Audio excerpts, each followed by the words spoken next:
सोडून नाही चालले. अरे पण असं केलं काहीतरी काहीतरी सांगशील की रे? काय केलं तर बोलवता आलेला विचार. अरे लोक काय सज्जन म्हणायचे गळे देतेस ना. अरे त्या भांडणाने कोणते सज्जन म्हणायचे गळे देतेस. खबरदार यानंतर माझ्या भावाबद्दल एक जरी अपशब्द जरी बोलला असतात तरी आजपर्यंत त्याला या समाजामध्ये एक आदर्श नागरिक बनावं म्हणून आदर्शाचे संस्कार आजपर्यंत त्याला देत आलो आहे. आणि तेच संस्कार पार पाडत असताना होऊ शकते चुकून त्याच्या तोंडून वाईट जरी शब्द निघायचा असेल तर त्या वाईट शब्दाबद्दल मी त्याच्याकडे तुला माफी मागतोय. मला काही वाईट वाकडं बोलण्याची लायकी आहे त्या सोन्याची. अरे पण काय झालं ते तरी सांगशील की नाही? सांगतो ना. या तुझ्या बहिणी बरोबर प्रेमाचा खेळ करतो आणि मग सांगतो का केलं. काय म्हणाला? माझ्याशी प्रेमाचे खेळ खेळायचे तुला? चल कोणते प्रेमाचा खेळ काय असतो तो?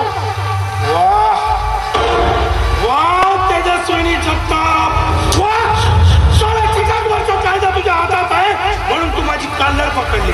आणि हा तुझा भाऊ माझ्या गालावर थापड मारला. असा का वाईट बोललो? असा का वाईट बोललो? तुम्हाला एवढा राग आला? अरे साला तो तुझा भाऊ माझ्या बहिणीसोबत प्रेमाचा खेळ चालवलाय. मला किती राग आले पाहिजे नाही कळायला पाहिजे साल्याचा.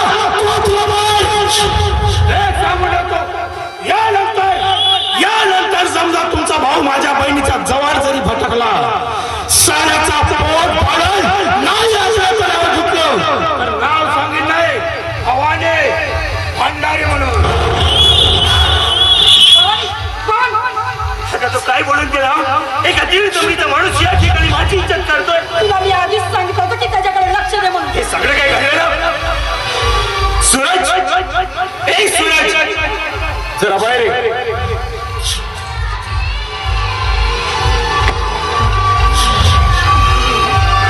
सूरज त्या भवानी भंडारीच्या बहिणीसोबत तुझे काय संबंध आहे? किरण माझी मैत्रीण आहे. तो एक सारा गुंडा मावाला गावात बदनामी करतो माझी. सूरज मी तुला शेवटचं विचारतोय त्या भवानी भंडारीच्या बहिणीसोबत तुझे काय संबंध आहे? तुला सांगायचं म्हटलं तर दादा माझं प्रेम आहे तिच्यावर आणि मी तिच्यासोबत लग्न सुद्धा करणार आहे. प्रेम आहे तिच्यासोबत आणि मी तिच्यासोबत लग्न सुद्धा करणार. एका गुंड आणि मावल्याच्या बहिणीसोबत प्रेमाचे नाते जोडत असताना तुला थोडीशी तयारी नाहीये?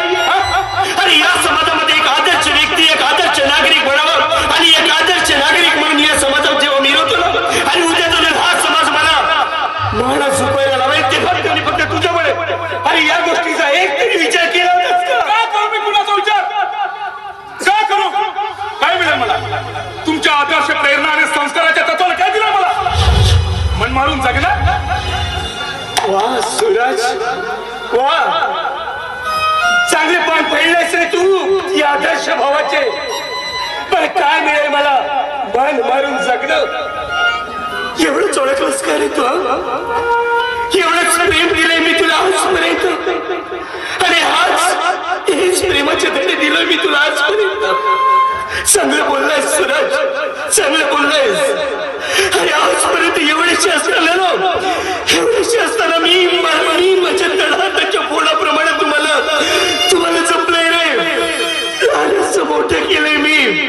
स्वतः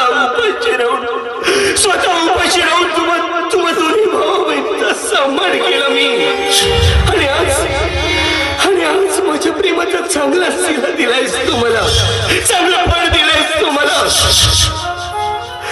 आणि स्वतः कामधंदा निवडला आणि तुम्हाला शिकवलं वाढवलं. तर हाताच्या फोडाप्रमाणे झपलंय आणि स्वतः झिजलोय रे मी. झिजलोय आणि कधी आपल्या आई वडिलांची आठवण सुद्धा होऊ दिली नाही मी तुम्हाला. आणि तू आजच्या माझ्या कर्तृत्वाचे चांगले पान पेडलायस. चांगले पान पेडलायस तू. पण नाही सूरज, ज्या व्यक्तीमुळे माझ्या आदर्शाला आणि माझ्या बहिणीच्या इच्छेला जर गालबोट लागत असेल ना त्या व्यक्तीला या समाजामध्ये आणि या घरामध्ये राहण्याचं सुद्धा काही अधिकार नाहीये. सूरज आत्ताच्या आता तू या घरातून चालतो या घरातून. काळात कोण सुद्धा मला या ठिकाणी दाखवायचं नाहीये. दादा असं चुकीचा निर्णय घेऊ नका. तुला आणि या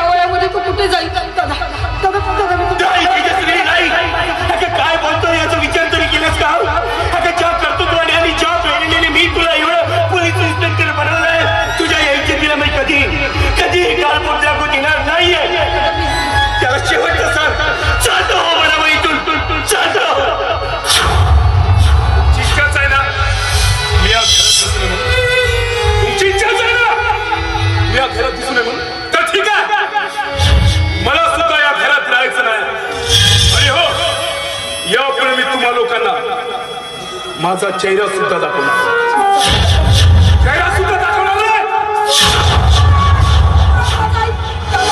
दादा हे काय केलं तुम्ही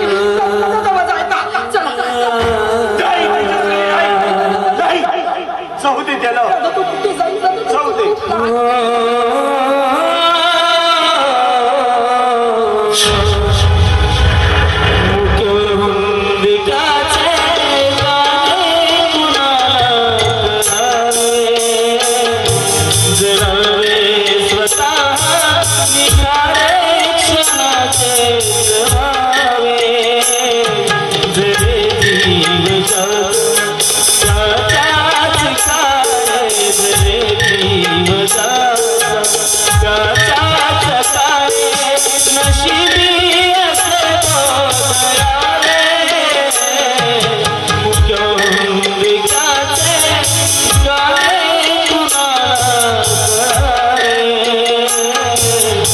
Go